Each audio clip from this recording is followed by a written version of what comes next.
Hey everyone, so welcome to round 2 of our introduction to email. Just want to say real quick thank you for the response to our last video about the welcome series. It was very well received and we appreciate it a lot. Today's video we're going to talk about cart recovery, or as it's otherwise known, basket abandonment. We'll touch on what the basket abandon email series is, how you create one and messages you should include, and probably most important, why you should have one, why you should implement this series of emails into your business and ultimately into your retention model to grow and develop your business.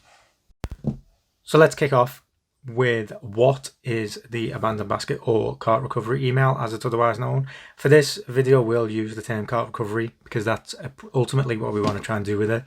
Chances are you as a business, you as a service provider have invested in generating traffic to your website through PPC, through resource and SEO, through paid media, paid social, all of these kinds of different things. Now, when I pitch this to clients, I use the analogy of a leaky bucket. So elements of the bucket will have tiny little holes in. These are your drop-offs through your homepage, category page, landing page, and all these kind of things. But for those customers that hit the basket and ultimately hit the cart, what you don't want to do is create giant holes for them to fall through. Now, the abandoned basket / cart recovery email plugs all those gaps. Basically, the way it works is if I, as a customer, I hit your website, I do the customer journey through to purchase, but I don't complete for whatever reason, be that a blocker on the checkout, as in delivery is too long, delivery is too expensive, I'm not happy with the price, I don't have a discount code, all these kinds of different things that people would use as a reason not to purchase, they fall off. Now what you want to be able to do is in X period of time, depending on the business, you would send them an automated email that would say, we know you put item X in your basket, we know you viewed item X, but you did not complete the purchase. One, the question is why? Two is we are going to save the cart for you for a given period of time and let you re-engage with that journey. Okay, the how of an abandoned basket. So how does an abandoned basket email work in real life? So what happens is, like we mentioned previously, a customer will hit the site, they will process through the customer journey. You will see a customer hit a homepage, product page, landing page, all these different kind of things. Once they hit the checkout and they don't complete a purchase, whatever email service provider you use, be it a MailChimp, Dotdigital, Ometria, Bronto, doesn't really matter.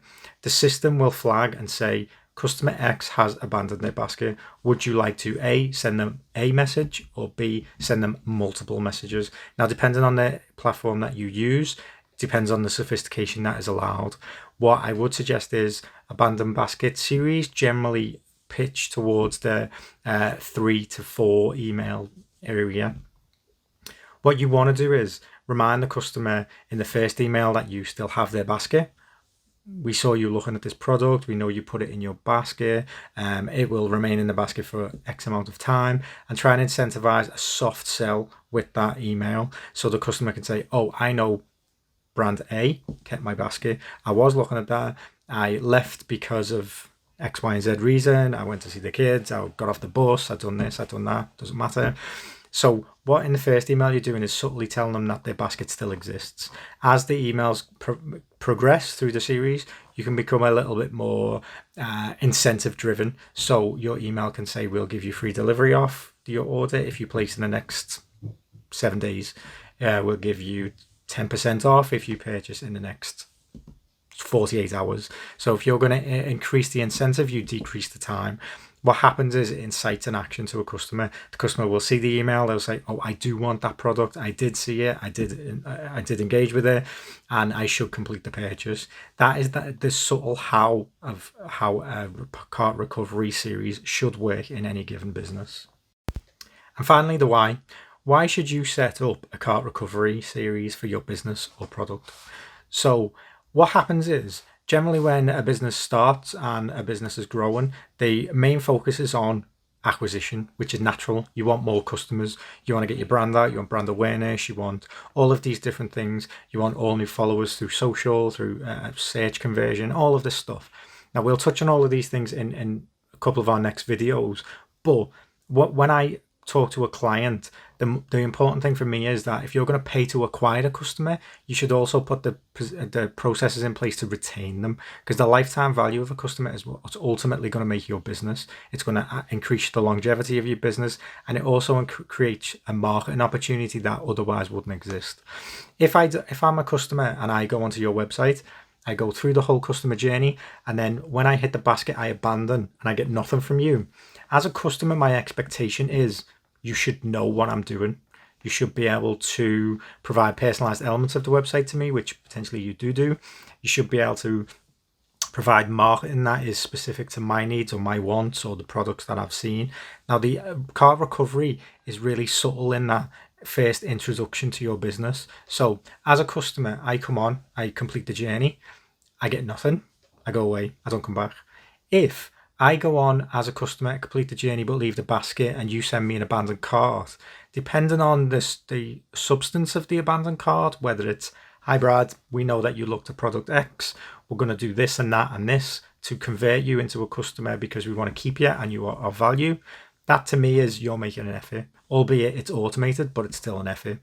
If within that email there's personalized elements like, one, I mentioned my name, two would be other product recommendations that potentially I've viewed throughout my journey, or landing pages I've hit along the way.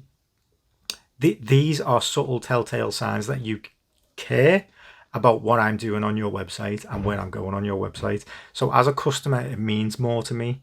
Now, with that, abandoned baskets have, similarly to the welcome series, which we mentioned in our last video, a massive open rate. You're talking 70-80%. Now, this doesn't generally happen with general marketing, where it's a new launch, a new product, all these kind of things. They would teeter much lower than that. Abandoned baskets have a high engagement because people want to know what you're going to do for them. Similarly, again, to the welcome series, customer is completely engaged at that point.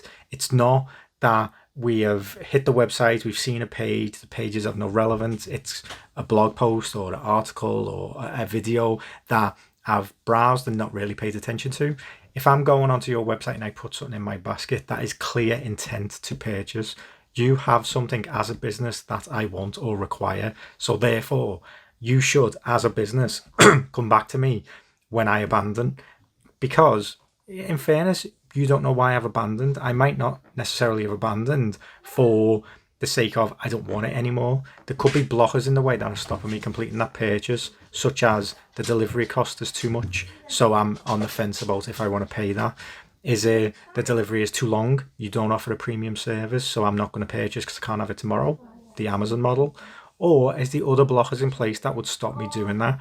If you do multi-series abandoned cart, as in you implement 3 or 4 different emails on the back of me leaving the basket, it means that you can learn as a business as well. If there is blockers, what are they? Can we change them? Can we remove them completely? And on that regard, when you do remove them, you can go back to the customer and say, we listen to your suggestions. Most likely, it won't be a single-minded person saying, I want X. There will be a trend of feedback. Now, if you react to that trend of feedback as a business, again, you can pitch that as we listen to our customers, and now we've made changes based on your opinions. So the customer, again, feels part of the business and feels closer to you because you're listening to what they're saying. So if you have any questions or queries, or you're looking at implementing the abandoned basket, feel free to get in touch with us and we can definitely help you out.